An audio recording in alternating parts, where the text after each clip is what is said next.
Los Hechos de los Apóstoles. Capítulo 37. Último viaje de Pablo a Jerusalén. Voz del narrador, solemne, intensa. Sabía que su destino era el sufrimiento, pero no temió. Su corazón, forjado en el fuego de la persecución y ungido por la gracia divina, ardía con una sola misión: llevar la luz de Cristo hasta el corazón mismo del imperio y más allá. Cada paso en su camino era un eco de la voluntad de Dios, y en esta última travesía hacia Jerusalén, la sombra de la cruz se proyectaba sobre su alma no como una amenaza, sino como la promesa de una gloria eterna. El viento de la primavera acariciaba las costas de Grecia, y el apóstol Pablo, tras haber sembrado la semilla del Evangelio en Corinto, se preparaba para zarpar hacia Siria. Su deseo era llegar a Jerusalén para la fiesta de la Pascua, llevando consigo las ofrendas de las iglesias gentiles, un símbolo tangible de unidad en el cuerpo de Cristo. Sin embargo, en las sombras de aquella ciudad cosmopolita, el odio fermentaba. Un complot oscuro, urdido por sus adversarios judíos, buscaba extinguir su vida antes de que el barco abandonara el puerto. El plan era sencillo y mortal: una emboscada que silenciaría para siempre la voz del apóstol de los gentiles.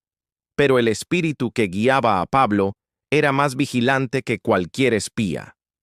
Advertido del peligro inminente, el plan cambió drásticamente. En lugar de enfrentar el mar y la trampa que le esperaba, Pablo decidió emprender un largo y arduo viaje por tierra, regresando sobre sus pasos a través de Macedonia. Este desvío no fue una retirada, sino una redirección divina, una prueba más de que los planes de los hombres son impotentes ante el propósito de Dios. Acompañado por un grupo de fieles discípulos, Sópater de Berea, Aristarco y Segundo de Tesalónica, Gayo de Derbe, Timoteo y Tíquico y Trófimo de Asia, la comitiva se convirtió en una fortaleza andante de fe, decidida a proteger al hombre que les había mostrado el camino de la vida eterna. 7 días después, tras una travesía marítima, el grupo llegó a la vibrante ciudad de Troas. En la víspera de su partida, la comunidad de creyentes se reunió en un aposento alto para partir el pan y escuchar por última vez las enseñanzas del apóstol. La noche avanzaba, pero el fervor de Pablo era inagotable. Impulsado por la urgencia de su mensaje y la certeza de su inminente partida, extendió su discurso hasta la medianoche. Las lámparas parpadeaban, el aire se volvía denso, y el sueño comenzaba a pesar sobre los párpados de los oyentes. Sentado en el alféizar de una ventana del tercer piso, un joven llamado Eutico luchaba por mantenerse despierto. El calor, el murmullo constante de la voz de Pablo y el cansancio de la jornada finalmente lo vencieron. Rendiéndose al sueño profundo, su cuerpo se desplomó y cayó al vacío desde aquella altura mortal. Un grito de horror rasgó el aire. La congregación se precipitó escaleras abajo, solo para encontrar al joven yaciendo sin vida en el suelo. La tristeza y la desesperación llenaron el lugar.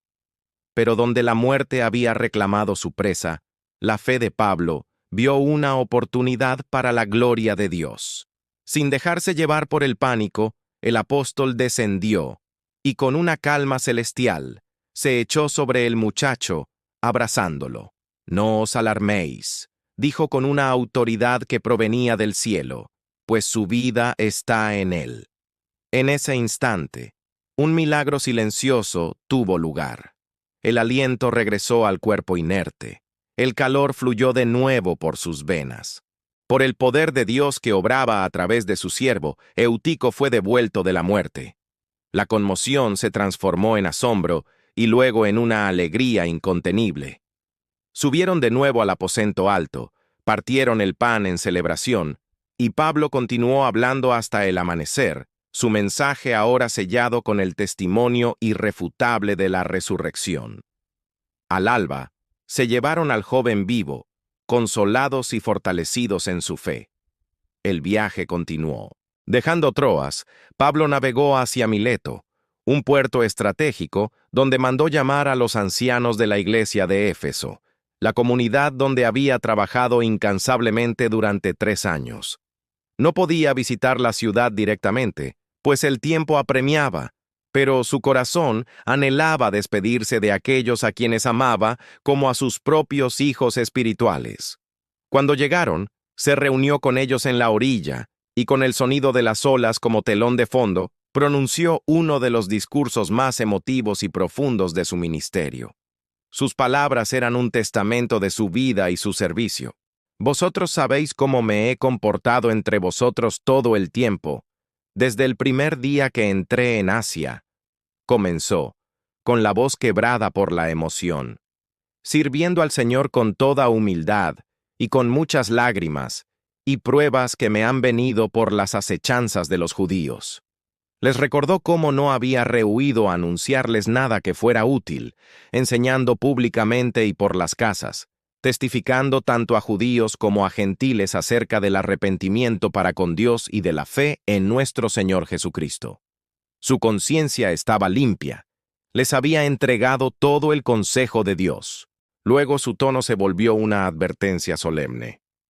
Y ahora, he aquí, ligado yo en espíritu, voy a Jerusalén, sin saber lo que allá me ha de acontecer, salvo que el Espíritu Santo por todas las ciudades me da testimonio, diciendo que me esperan prisiones y tribulaciones. La certeza del sufrimiento no lo detenía. Su vida no tenía valor para él, con tal de que pudiera terminar su carrera con gozo y el ministerio que recibió del Señor Jesús. Con lágrimas, les dijo que sabían que no volverían a ver su rostro. Por eso, les suplicó: mirad por vosotros y por todo el rebaño en que el Espíritu Santo os ha puesto por obispos, para apacentar la iglesia del Señor, la cual él ganó por su propia sangre. Les advirtió que después de su partida entrarían en medio de ellos lobos rapaces que no perdonarían al rebaño. Los exhortó a velar, a mantenerse firmes en la fe y a recordar sus palabras. Al terminar, se arrodilló con todos ellos y oró. Un gran llanto se apoderó de todos, y echándose al cuello de Pablo, lo besaban, dolidos en gran manera por la palabra que dijo, de que no verían más su rostro. La despedida fue un desgarro de amor y presagio, una pintura de sacrificio y devoción bajo el cielo crepuscular. La travesía continuó, deteniéndose en Tiro y luego en Tolemaida, hasta que finalmente llegaron a Cesarea, a la casa de Felipe el evangelista. Mientras estaban allí, un profeta llamado Ágabo descendió de Judea. En un acto simbólico y dramático, tomó el cinto de Pablo, se ató sus propias manos y pies, y declaró: esto dice el Espíritu Santo. Así atarán los judíos en Jerusalén al varón de quien es este cinto, y le entregarán en manos de los gentiles. La profecía no era una ambigüedad. Era una sentencia clara y directa. El destino que Pablo había sentido en su espíritu ahora tomaba una forma tangible y aterradora. Al oír esto, sus compañeros de viaje y los creyentes locales, con el corazón angustiado, le rogaron que no subiera a Jerusalén. Intentaron disuadirlo, protegerlo del sufrimiento anunciado. Pero la determinación de Pablo era inquebrantable, forjada no en la imprudencia, sino en una entrega total a la voluntad de su Señor. Su respuesta resonó con el eco del propio sacrificio de Cristo. ¿Qué hacéis llorando y quebrantándome el corazón? Porque yo estoy dispuesto no solo a ser atado, mas aún a morir en Jerusalén por el nombre del Señor Jesús. Su valentía no era la ausencia de miedo, sino la convicción de que obedecer a Dios era más importante que preservar su propia vida. Ante tal resolución, sus amigos cesaron sus súplicas, resignándose con un suspiro de fe: hágase la voluntad del Señor. Así comenzó la última etapa del viaje. Acompañado por creyentes fieles, Pablo emprendió la subida final a la Ciudad Santa. Cada paso los acercaba más al epicentro del conflicto, al lugar donde el amor y el odio chocarían con una violencia devastadora. El aire estaba cargado de presagios, de oraciones susurradas y de una tensión palpable. Era una procesión no hacia una fiesta, sino hacia un altar. Pablo no iba como un invitado, sino como una ofrenda, dispuesto a ser derramado por la causa del Evangelio. Su travesía se había convertido en una peregrinación hacia el sacrificio, un eco del camino de su maestro hacia el Gólgota. A pesar de las advertencias proféticas y del dolor de las despedidas, el corazón de Pablo no albergaba temor, sino una paz que sobrepasaba todo entendimiento. Su fe no era una esperanza ciega, sino una confianza absoluta en la soberanía de Dios. Sabía que las cadenas y las tribulaciones eran parte del propósito divino, herramientas que Dios usaría para llevar el Evangelio a lugares inesperados, ante gobernadores y reyes. Las prisiones que le esperaban no serían el final de su ministerio, sino un nuevo púlpito, desde el cual la luz de Cristo brillaría con aún más intensidad. Su alma estaba anclada en la promesa de que nada, ni la vida ni la muerte, ni ángeles ni principados, podría separarlo del amor de Dios que es en Cristo Jesús, Señor nuestro. Voz del narrador.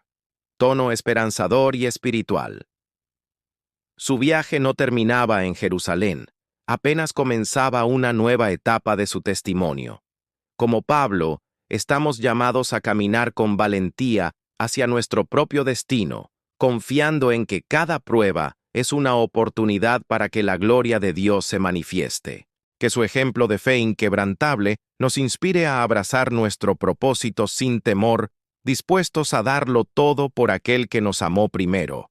Porque en el camino del sacrificio encontramos la verdadera vida y la esperanza eterna. Así terminó el último viaje de Pablo a Jerusalén, no con temor, sino con fe. A pesar del peligro, su corazón ardía por amor a Cristo y a las almas.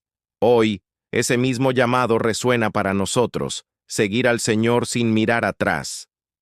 Si este mensaje tocó tu corazón, suscríbete, comparte este video y únete a esta comunidad que busca conocer más del poder de Dios y su palabra. Activa la campanita para no perderte los próximos capítulos de los Hechos de los Apóstoles. Que la gracia del Señor Jesús te acompañe siempre.